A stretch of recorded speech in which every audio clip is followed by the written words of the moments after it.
kabajamtoota jaalawwan kiyya babbareeddu haadhatiyyaa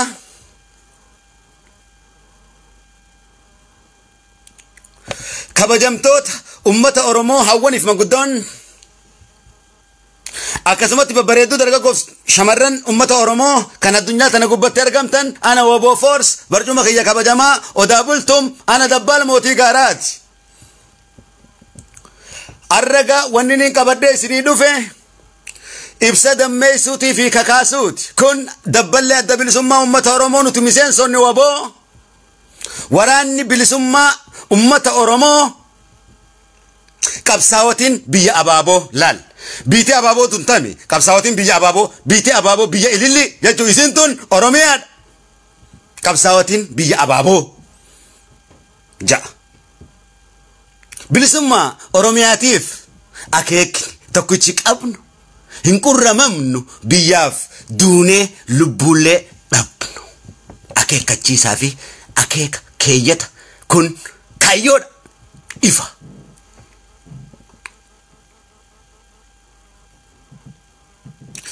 Duubaga akkuma argitan kana qophii waraabessaa fi karkarroon isinirratti qophaa'aa jiran yookaan isinirratti wallolaa jiran kan namuufuu ifa ta'eedha. Kan hunda keessaniifuu ifa ta'eedha. Amma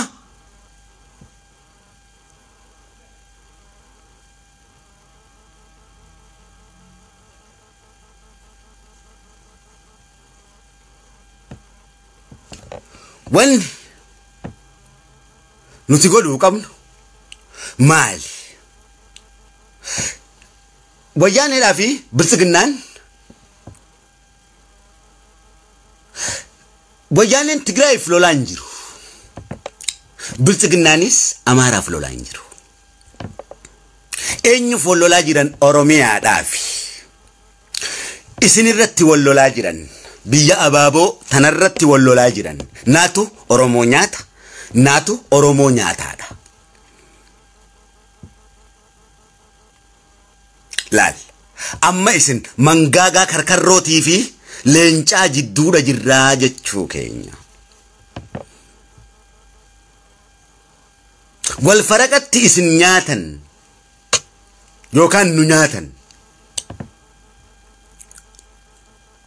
Isa kanaafoo nuti maaliin qophooynee jirraadha. Nuti immoo waraana bilisummaa ummata Oromoo Woboo Force'n qophaawaadha.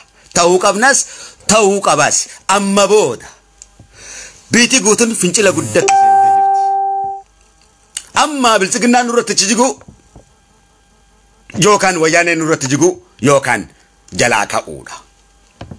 If dandeenyee dhaabbachuudha. Kana godhuudhaafoo waraana irratti cimuu dhaabatti as deebi'anii dhaaba tokkicha adda bilisummaa Oromoo kan waraana of jalaa qabu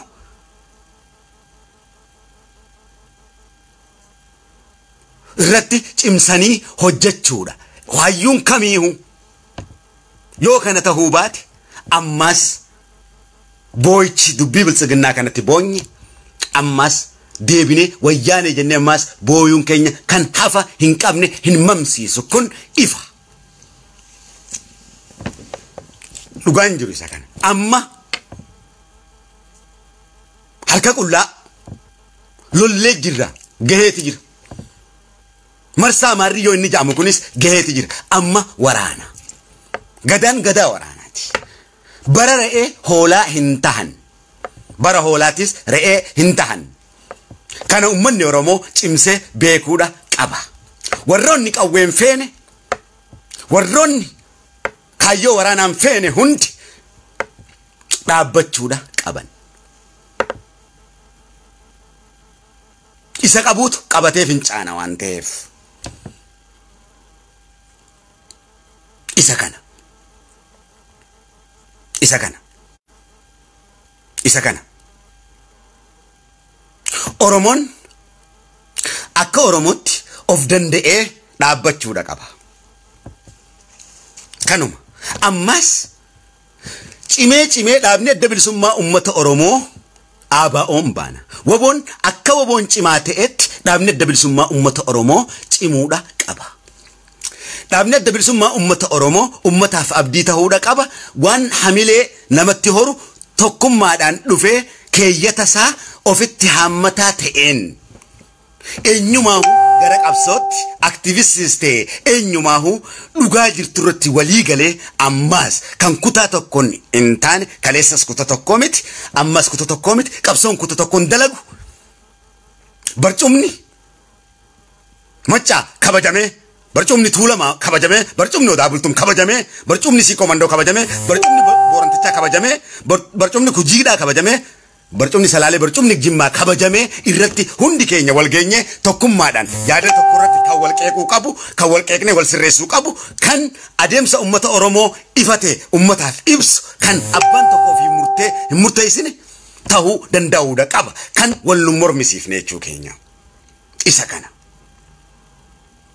ta'uudha qaba. Kunoo wanni ta'uu qabuuf jaalala uummata Oromootiif ta'uu qaba malee jaalala dhaaba siyaasaatiif ta'uu hin qabu. Dubbin surprise ta'uu hin qabu. Dubbin surprise ta'uu hin qabu. Surprise akkanuma kaanii miidiyaa gubbaadha surprise uummata godhu wanni tokko lafaa ka'a halkan ammeeta ni iyya.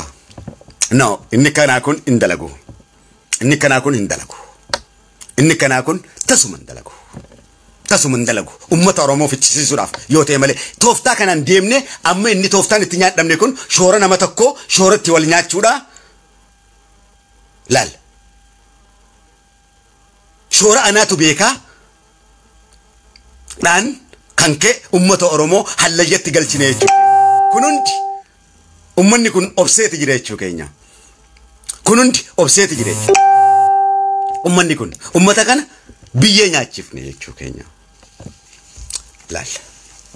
Amma booda garuu isa waggaa afran kana naa wajjin as gubbatti wal fixaa baatan warri ni hoogganna jettan kun warri waa takka osoo hin beeyne waa takka osoo harkaan qabne uummata Oromoo afaan qofaan akka biyyatti dallaltan ammas hoggaa injifannoon galmaa'e qabsoo nuti itti dafqine ammas yeroo sadaffaatiif qabsoo kana keessa jirra jechuu keenya.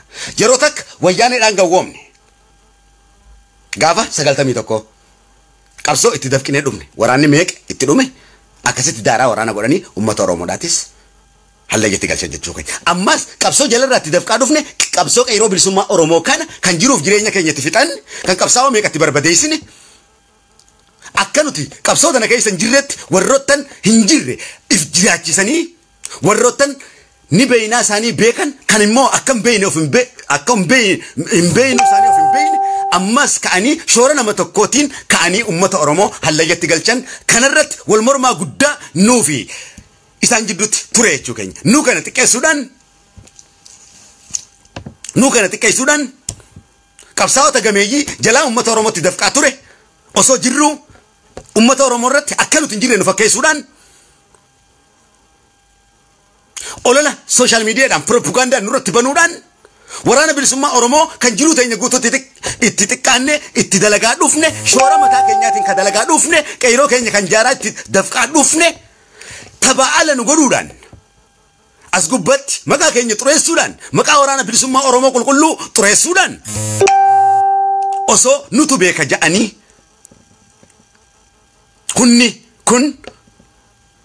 hunni simatamuudhaan qofa bilisummaa Oromoo raawwate biyyatti galuudhaan simannaa isaaniitiin bilisummaa Oromoodhaati jedhanii dhugoomsanii uummata Oromoodhaa hallayyatti galchanii hoggansaas hallayyatti galchanii jiru.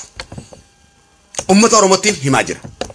Ammas qabsoo kana yeroo sadaffaadhaaf ammas katti jiru. Qabsoon kun akka haaraatti eegalee jira. Dhugaan jiru isa kana. Dhaggeeffadhaa. Ammas akka kaleessatti yeroo injifannoon dhiyaate gamaa gamanaa rabshaa nurra dhaabuu waraana bilisummaa Oromoo irratti duuluu hoggansa bilisummaa Oromoo irratti duuluu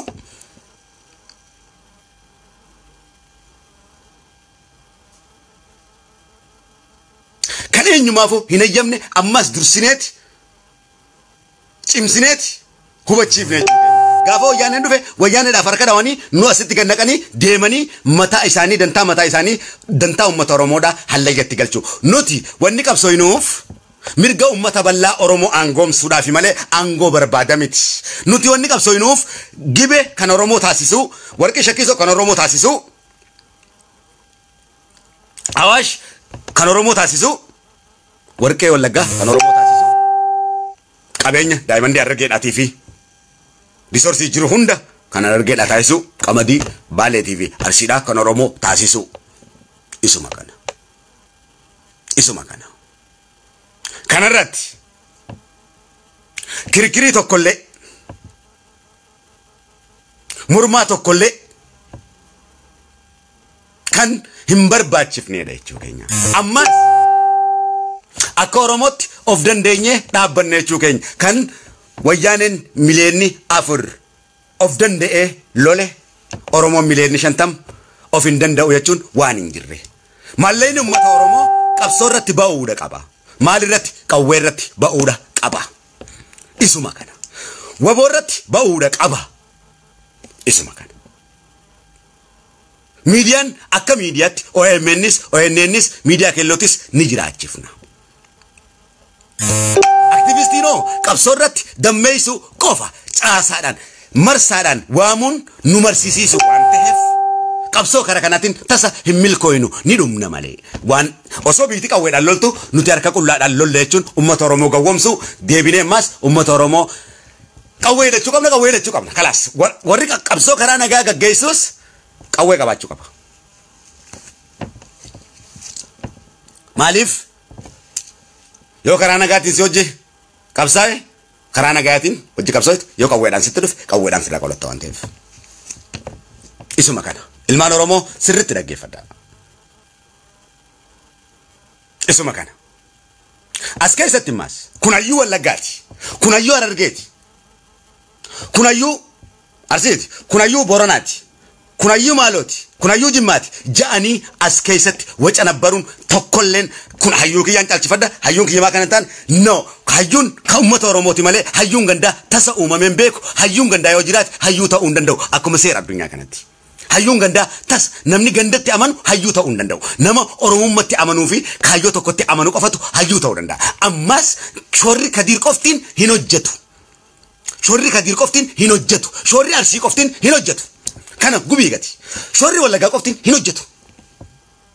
Shoorri Harargee qoftiin hin hojjetu. Shoorri Jimmaa qofti hin hojjetu. Shoora uummata Oromoo qofatu hojjeta. Oromummaa qofatu hojjeta. Oromoon dhiiga, Oromummaan kaayyoodha. Oromummaa irratti waliif galla. Dhiiga irratti walii gallee jira waan ta'eef Oromummaa irratti walii galuudha. Oromummaan kaayyoo waan ta'eef. Kun afaan qabsooti. Dhugaadha. Dhugaadha. Dhaabni adda bilisummaa Oromoo isa kana.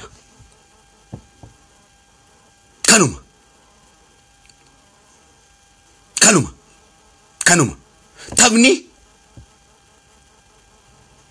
Taphni akka amma duraa gamaa gamana fiiguu dhaaba 100 baasuudha hin hojjetu. Dhaabni tokkichi Oromoon kaleessas qabu, arraas qabu, dhaabicha sirreessuudha. Eenyu ABO sirreessuudha. Hoggansa haarayaan. Hoggansa biyya keessatti ni miti. Hin dalagu sun. Hin dalagu. Hoggansa haarayaan, hoggansa qeyroo taheen dhaabni koora taa'ee uummata irratti koora taa'ee biyya alaa keessatti dhaaba guddaan uumamuudha qaba. Hoggansi waraanaa garuu jaalgolicha, jaalmarroo, jaalbabbaas ni jiran jechuu keenya.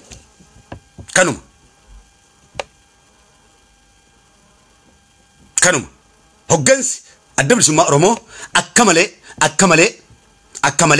humna haaree ta'een, humna jabaa ta'een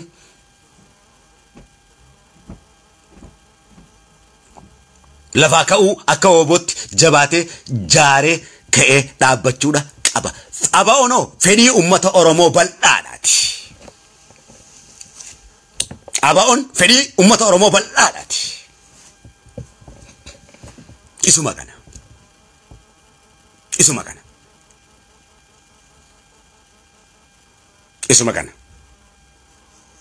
Kana yoon ta'in wanni tokkollee hin jiru. Hundi qabsoo keessa taphni haa dhaabbatu. Nuuf qabsoon lubbuudha. Qabsoo keessa taphni haa dhaabbatu. Ummata Oromootis jechoota sobaatiin ungulaaluun haa dhaabbatu. Kijibni haa dhaabbatu. Namni saba ofiin kijibu. Namni saba ofii irratti siyaasaan hojjetu.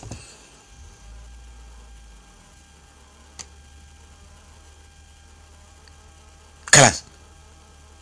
Ummata Oromoo sossobuun haa dhaabbatu. Isuma kana. Kana ummanni Oromoo dhibbaa dhibbatti ni deeggara jechuu keenya. Ibsa nuti goone kanaaf. Isuma kana. Eenyumattu kan hirkannuu miti. Kanas bee wayyaaniin mariyoodha. Eenyumaahu. Eenyumaahu. Eenyumaahu. Eenyumaahu. Oromoon akka Oromootti of danda'ee dhaabbata. Sabaa sablammii wajjin ni jiraata. Isuma kana. Isuma kana. Isuma kana. Qabsoon aarsa feeti, wareegama feeti, du'uu feeti, waan hunda feeti. Maraachuu feeti, waa hedduu barbaachisa. Kanaaf hundinuu qophiidha jechuu kiyya. Ummata Oromootti isa kanan dhaama. Ummata Oromootti isa kanan dhaama. Dargaggoo Oromootti kanan dhaama. Dargaggoo Oromooti irraa waboo ta'utu bareeda.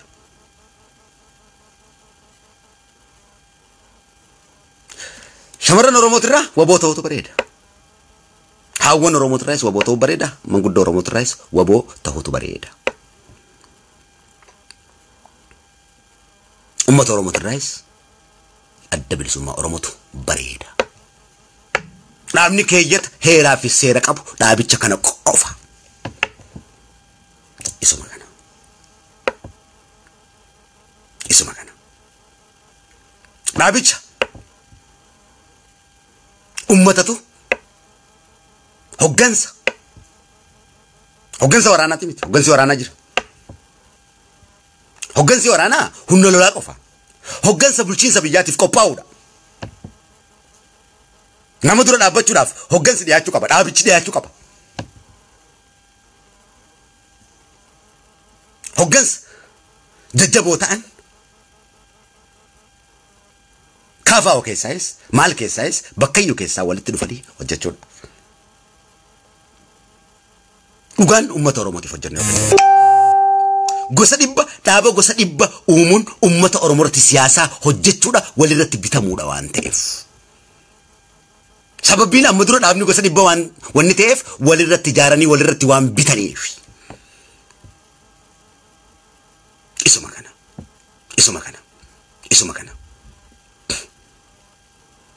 Dhaaba kaafaa'ootiin sossooneeti jirra. Dhaaba kaafaa'ootiin Jawaar faana sossoonee turmaraara faana san duras osoo Jawaar dhaaba kaafaa'oon ta'inis waggaa meeqa kaafaa'oo dhumne an hiriyoottan 5 magaalaa Cirootti waliin nutti dhukaasanii hiriyoottan 5 dubbii kaafaa'ootti na biraa fixaniiru. Jolle kumaantamaa sitti dhabneerra. Dhugaa yoo kan barbaaddu ta'e. Arraas yoo ta'e Jawaar faana irraa galaafatee jira jechuudha. Kaafaa'oon karaa nagayaa waan ta'eef. Kanaaf qawwee fudhachuun dirqama ta'a. Kaafaa'oon karaa nagayaa hoggaa ta'e abaa'oon humna ibiddaati. Kalaas. Waboon humna ibiddaati. Kanaaf humna nagayaa kan koo kaafaa'oo waan didaniif humna ibiddaa kan koo waboo kaasuun dirqama ta'a jechuudha. Isuma kana. Otuu nagayni jiraatee Jawaar irratti nagaya ture. Jawaar mootummaa san waan tokko hin goone. Jawaar mootummaa san biratti galata guddaa kan qabu Baqqalaanis yoo ta'e waboollee ka galcheefisa ummata Oromootillee akka tasgabbaa'oon ko godheef kan jalatti isaan kanaaf raddaatti ta'eefillee Jawaarii. Fi Baqqalaadha. Karaa nagayaa barbaaduuf jecha.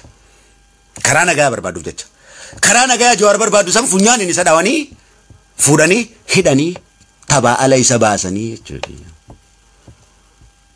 Karaan nagayaa tokkollee hin jiru. Kanaaf waraana jabeessinee jirra. Waraana waan jabeessineef dhaabni adda bilisummaa Oromoo hoggansi ABO jechuun dhaaba. Dhaabaanach waraanni waan biraati, dhaabni waan biraati. Dhaabichi biyya alaa kana keessatti akka malee hamilee gaariidhaan babbareeddanii boontanii ummata guddaa kan qabu isini babbaara guudhiiftanii gamtoomtanii gadi dhaabbachuudha. Cimsitanii koora hatattamatti taa'uudha. Isa kana waraanni dhaaban qabne injifannoo galmeessus injifannoo sana nama fudhata waan ta'eef qeeroon hoggansan qabne yoo lolees injifannoo isaa kan biratu fudhata. Kan arginee jirre jechuudha keenya. Isuma kana amma gara kabajamoo Radiinaa artistii teenya akkasumatti kabajamtuu Radiinaayyee akkasumatti egaa Riyaasa Bonan as keessa jiran artistii keenya. I love you so much people. Egaa hundi keessan akka maleen isin jaaladha jechuu kiyya. Waboo forceidha. Waboo force. Isuma kana. Hunna lolaati. Biiti lola keessa amma lola dhagaatii miti. Amma lola karaa nagayaatii miti. Qeeroon hundi gara qawweetti deema jechuu kiyya. Marsaa tokkoffaa marsaa sadaffaa inni teessee ibsa nutti miidiyaa gubbaa baaftu. No, hin dalagu kun. Kana dhiisi. Kun faashinni kanaa kun hin dalagu kun dubbii baaragaati. Dubbii surprise waan ta'e akkanumatti riibaa kaatee miidiyaa gubbaa labsan baasin jechuu kiyya. Please. Waan tokko harkaan qabdu waan ta'eef. Nuti otoo harkaan qabaanne otoo waraan harkaan qabaanne keeyas gubbaa dhufee an wallaalaadha miti. An shanyii kijibaatis miti. As gubbaa dhufee naasa'u. Laal. Kana duraas waaniin anan ibsas gubbaa goonu ibsaan an itti godhu hundatti dhuftee jirta jechuu kiyya. Ibsa waboon godhu kanatti ibsi kun kan Kadiir godhu osoo hin ta'in kan cuunfamee dhufuudha. Kadiir qara'uudha ni ta'a bakka isuma kana. Fedhu maraataa ta'eetiin si qara fedhu bifanatti siyaasaan sun na ajajeeniin itti qara. Adeemsa sii waan taateef.